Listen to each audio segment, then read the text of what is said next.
Oi oi, Punchestown Day 2 preview here. If any of you watched yesterday's video, for the fact that I've selected a few, or didn't really select anything, gave my opinion on the races for day one, you'll notice there was very few bets in there, if any. However, there is something I want to get stuck into on the day 2 of the Punchestown Festival Wednesday. Like, I can't even get it out, I'm so excited. But I'm going to allude to this. I'm going to go for each of the races again, so the video might end up being a little bit longer. But I'm going to talk through some of the races, talk about some bets that I want in there.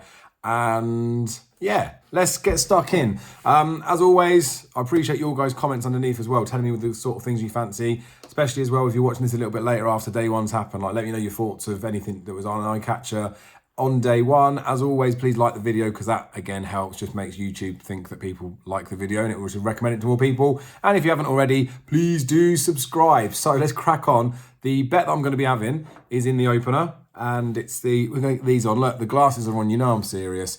So the Adair Manor Opportunity Series final handicap hurdle, it's a 95 to 123. So you know how I talk about low level racing, I'm not a huge fan of it. Well, I'm not. But this is a race that I wanted to look at the handicaps. I wanted to go through them runner by runner, and I tend to skim through the card, or at least skim through a race for like more notable horses to look at first. So I was having a chat with Daryl yesterday, and I said this Life in the Park for Henry de Bromhead was well regarded from his point after falling when he was miles clear. Hasn't really done anything, but it obviously won the last day, and won the last day pretty impressively. So I think that maybe is a horse that might have turned a bit of a corner, was under the same jockey, Mike O'Connor, that's going to ride him in here. So he was one that sort of jumped off the sheet to me a little bit. But then I started to look a little bit more this morning, and again, it's price dependent. So I'll tell you those sort of like thought process in it. It's a big handicap. We've got 25 runners that will be in this race. There's 3 reserves, so it will be a full field. You'd struggle to see anything being really short in the race. But if we look at the last few winners of the race, we had a 9 to 1, a 7 to 1. The last favourite I can see that won it was 2010. That's Willie Munning's last one. That was a 7 to 2 favourite. So I feel like even if something's getting smashed in, you get like 7 to 1 co-favourites in it. So without even going on about it too much, we should get a price on this one. And there is puntiness attached to it. It's a handicap, all those sort of things, but I like the horse. Anywho, the horse that I like is Thanks for the Help. It's David Pipe, Shane Fitzgerald, JP McManus, running over in Ireland. So I talked, again, when we did the Dublin Race Festival, about Shane Fitzgerald, about how he's used as a bit of a plotty jockey, and I think he's very talented, and Gigginstown use him a lot, and JP's been using him to get good wins out of these horses when they fancy him in a handicap, regardless of the price, and not even necessarily the most fancy ones, some at bigger prices. Now, I think it was a wave of the sea maybe he won for us on at Dublin Racing Festival, but he ran well on some other horses as well. Now, anywho, this Thanks for the Help has got first time tongue tie, so it's already got an excuse. It's stepping up to 2.5 miles for the first time, also got another excuse. It's run 3 times over hurdles, and it's come third, second. The first time when it came third, over 2 miles, stayed on like a dream. Tom Scudamore was riding for David Pipe. Stayed on, was just like a nice performance when you look at a horse that's definitely going to improve from it. Then it ran the second time. Now, this is arguably where things start to get interested in. You look at the Racing Post, which I'm sure most of you will do. When you hover over and look at the comments, you'll see a bigger box on this one. So there was an inquiry into it. He was very keen in here, pushed along, went third. Hit on the nose by Rival's Whip, but went second, final 100 yards. So even the other jockeys are trying to get this one beat, because they know that they want to set it up for this race. Jockey said, regarding running and riding, that his instructions were to hold up the gelding and concentrate on getting the gelding settled. This is a big, immature horse with limited experience. He added the approach to the third last hurdle. He was focused on getting the gelding balanced, after which the gelding jumped left-handed and continued to jump fractionally left-handed at the second last and final hurdles before staying on to be 1 pace to the line. So that is one thing that he's talking in there about, the fact that, you know, he's a big raw horse and they're just trying to get him settled in there. They didn't want to be too harsh on him, but it was notable that he wasn't really fully ridden in there. He does touch on the fact that he jumps left a little bit there. Obviously, we're at Punchestown, not going to be ideal, but go watch his races, see what you think of his jumping to see how much of a difference it's going to make to you. Then he runs at Wincanton in February. Again, novice jumping, track leaders, smooth headway, went second, cajoled along going best approach in last, ridden and every chance running, no extra towards finish. So Scudamore's got him beat into second there. The horse he was beaten by, Honor de Jonc, Mrs. Williams or Mrs. Jane Williams, and Chester Williams won that day, was giving this horse £7, is rated 129. So makes him 122 if we're being funny. the fact that he was beaten just a little bit and he's getting the £7. This horse is given an Irish mark of 109. Now, you can add your UK tax on as much as you want, but he ain't getting a stone extra, is he, if he comes from Ireland over here? So I think 109 on that line of form looks okay. Then you go to the race prior, that Freed Arms, the race where he got a little bit struck onto his nose a little bit. They ran off of levels in that particular race. He was beaten 6 lengths, but the winner that day is rated 120. So again, I feel like the mark is an okay mark. Not only for the fact that it's an okay mark, but also it's a nice mark because tongue straps on, Step Up in Trip's going to suit. It's JP McManus. They did this with a horse a couple of years ago, 2019 it was, Musical Slave. Philip Hobbs trained the JP horse, came over to win this particular race. So he's got previous with it. We know what JP McManus can do with his horses. And from the breeding side of things, Aggie with it with Dan Skelton, 2.5 Mile was the best performance from that particular horse. So Stepping Up in Trip is going to suit. And also the good ground will suit this horse as well. So there's lots of positives, I think, in there. It is a big field handicap. It's going to be relatively competitive. And when I talk about the pricing points with these, he is still a bit novice. He can jump left. So the fact of the matter is, I think this horse has a genuine chance on form alone and normal improvement. Then when you chuck into the mix that Pipe is the master of plotting, you've got Shane Fitzgerald booked up, you've got JP McManus as the owner. Everything points to me to suggest that you can trust the form is not as good as the horse could potentially be, and I feel like they're setting this horse up. Again, the application of that tongue tie is crucial, as like it's a bit of an excuse that's in there. I'm saying this like he might not have a breathing issue, and that might be the problem, but there's nothing in his race, and I mean, maybe the last day, to suggest that he really has got a breathing issue. Obviously, I don't know the horse at home, but I feel like it's just an excuse they're going to be able to use to the stewards when they ask why there was notable improvement. So anywho, saying all that sort of stuff doesn't mean it's definitely going to win, doesn't mean that I'd be overly confident, doesn't mean that we've got so much substance in the form, etc., to say categorically this horse is better than another. Obviously, with a handicap, there's lots of horses that could have been plotted and could have been set up for stuff. But you factor that in, like, you know that you're not going to be backing it at 6-4, you're not going to be backing it at 5-2, you probably won't be backing it at 5-1, 6-1, 8-1. I definitely think, because of the size field, that we're going to get double figures on this horse. At least I hope so when they first open up. Probably could be one of those horses that I suspect will go off around about, I don't know, somewhere between 6 and 8-1 maybe. And obviously with it being a JP horse, you'd like to see a bit of support. But I suspect he'll be double figures. That's the sort of price I'm going to go in at. And I think I'll have a reasonable bet on it. Again, it's like, it is a bit punty, and I don't want to like overstake and make everyone get a full sense of security that I think this horse is going to win. It's more the fact that if this horse was, say, a 14-1 poke, and I picked out 14 of these or 15 of these across the season, I would be confident in myself that I'm going to get 3 or 4 winners out of them, or maybe 2 or 3 winners. So I know that the value is there in the long term.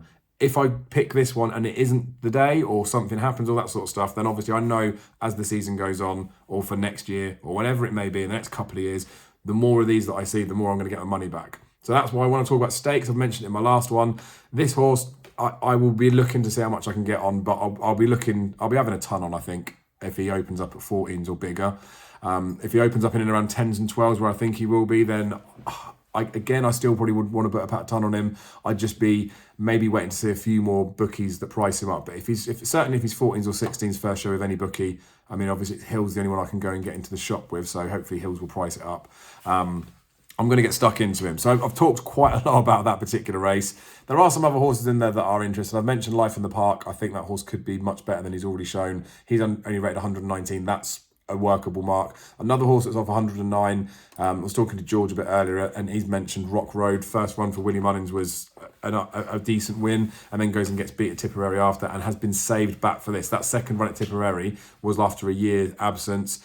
The thing with that horse is he's a 10-year-old. I think he needs like an absolute road, and the wins that this horse has had historically have come, I mean, he's had one in November, but that last win after Willie Mullins was in June. So I just don't know whether this size of meeting and competitive nature and all that sort of stuff is going to be it. But he'll be of interest, I guess, anyway. But as I touched on again before, Willie Mullins' last winner of this was 2010. Did go off favourite, so I guess keep an eye on market support. Anywho, 10 minutes into the video, and we're only moving on to the second race. The good news is, don't really have a massive opinion in the second race, so we can just move on.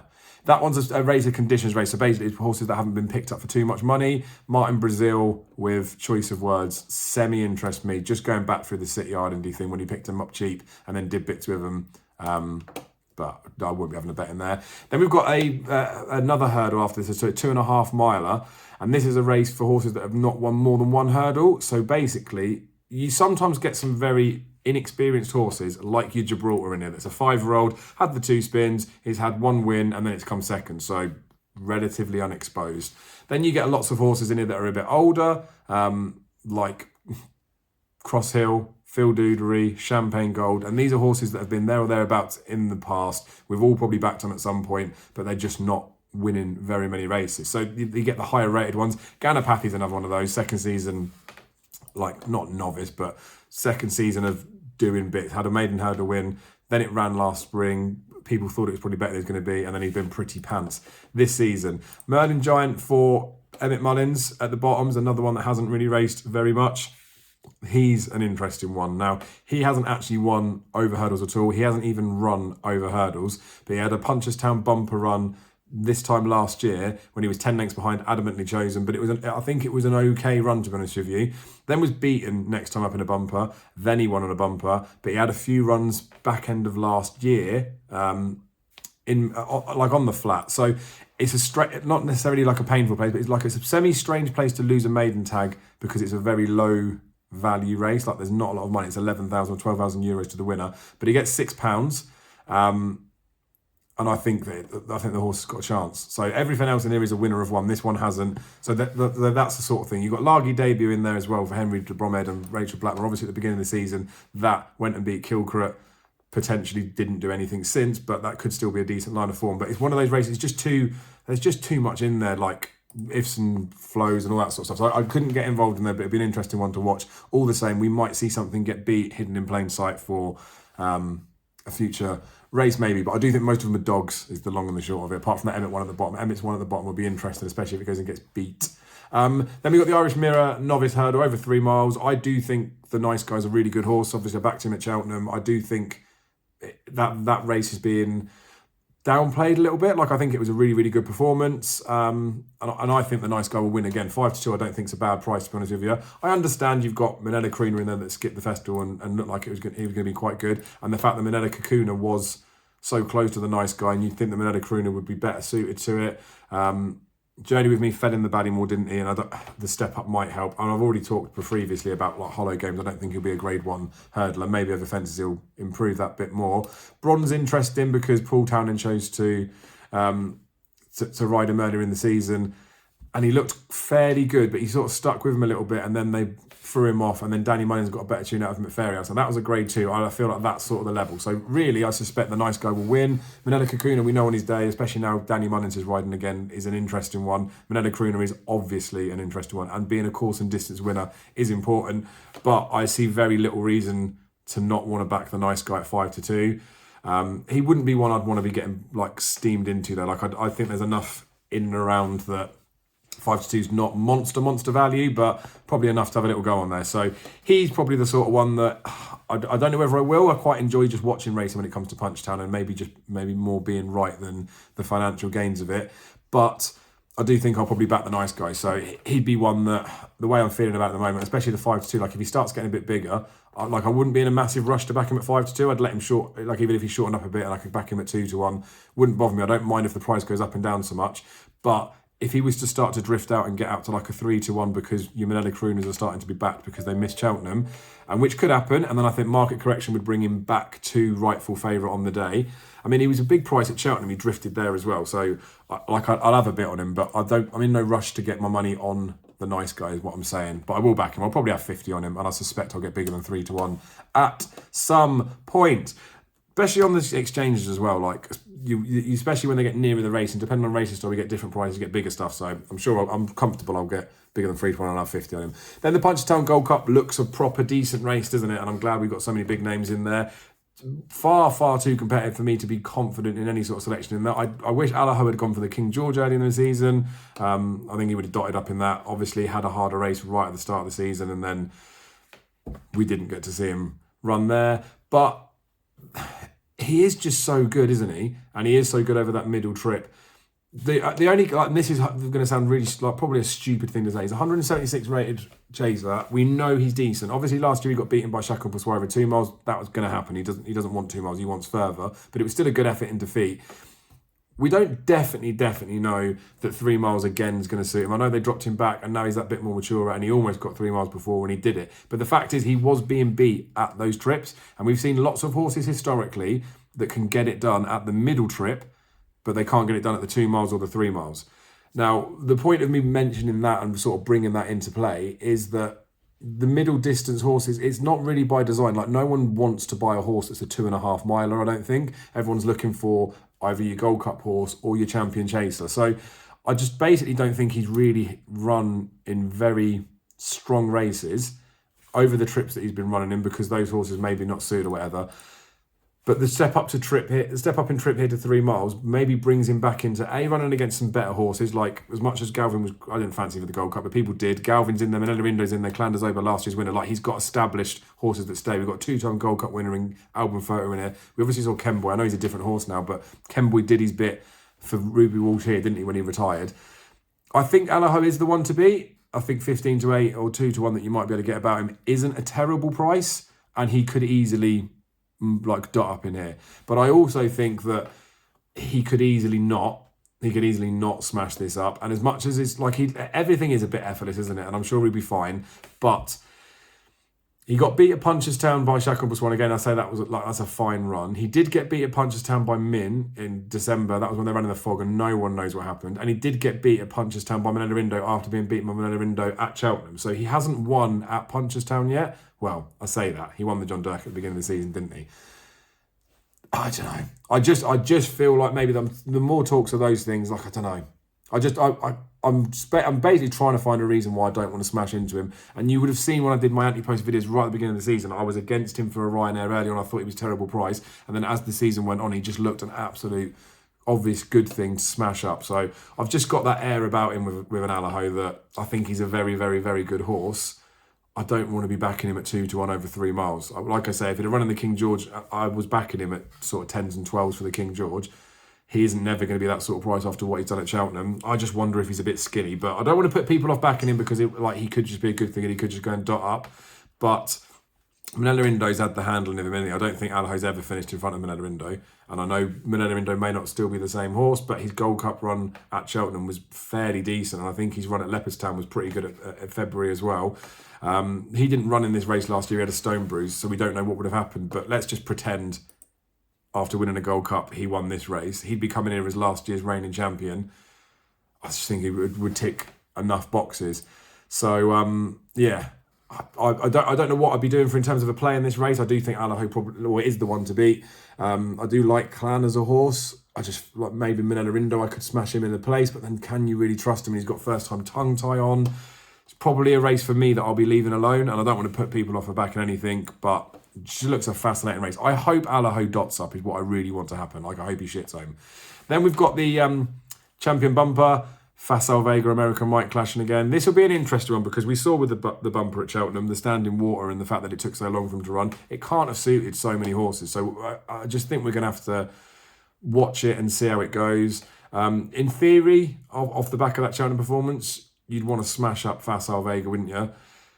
I feel like the better grounds, like, not going to be inconvenient to anyone, but American Mike, it might suit more. And I think I talked about this before. I laid Facile Vega, didn't I? And I got myself in a position where I laid him odds on, and then I could have, or like near even money, and then he goes out to like 5-2 on the day. Like, I knew at the price he was the right lay at the time. Admittedly, the result didn't go the way, but from a value perspective, I know what I'm saying. I feel like American Mike, again, from a value perspective, is probably the play. He's 100-30. We've got 9 runners in the race. Betfair Exchange, you'll probably get a shade of odds on for this horse just to place. And I think you'll probably get a bigger price just for American Mike to place than you would for Facile Vega to win the race. And I know people will say, well, why don't you just back Facile Vega to win the race? Because I'm saying that I think American Mike has got the ability to go and win this. I think Redemption Day is much better than she showed at, or he showed at Cheltenham. I'd love Jodie Townend riding as well. Like, she's been on fire recently. She's been getting a good few winners in there, and I think she's massively underrated. So obviously Patrick's got the choice. Patrick's obviously going to ride Facile Vega like you wouldn't choose anything else. But don't underestimate Redemption Day. I still don't think. But again, like, would you to play it in the place market after such a bad run at Cheltenham? I think it's a bit punty. So basically, American Mike, I think place market, I'd be tempted to have a little play on, but then I don't really need to be steaming into 4 to 5 pokes just for the sake of it. But that's the way that I'm more being inclined to bet. So I probably maybe might back American Mike to place if I'm getting close enough to even money, like 4 to 5 or bigger. And I'm sure I'll get 4 to 5 or bigger. So I might have a 50 on that. Then we've got a handicap chase over 2 mile 5. I started to look at it a little bit and I just started to fall more and more onto the fact that I think Seal de Neige is going to be the winner.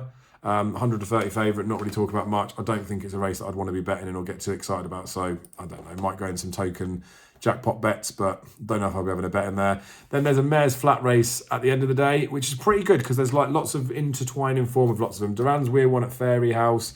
You had Pink in the Park and Nikini behind that. I think Nikini, again, Jodie Townend's on. I think Nikini's going to be better on better ground, and I think Pink in the Park probably will as well, but I don't think there's much between any of those. Lily de Burley won at the Dublin Racing Festival, had Nikini and Pink in the Park quite well behind, to be fair. Don't know if that form really stands up that great, because a couple in behind haven't run so well since, but Lily de Burley's unbeaten is going to be a bigger price than both the horses that she's already beaten. Seems a little bit strange, and I don't know if she definitely will be that price, but I suspect that the Patrick factor will come into play, and the fact they talked about Pink in the Park quite a lot, and the fact that Jodie rode Pink in the Park the last time, that they swapped mounts now. But it's Jatara down the bottom that interests me. Jamie Cos riding for Jesse Harrington. Don't know how often that happens. Don't know what the stats and stuff would be. But this mare is bred from the family of jet ski, so they're well accompanied to them. Ran over 2.5 miles at Fairy House in the bumper that she went and won there. She won going away, she ran on, so she stayed and has loads of stamina.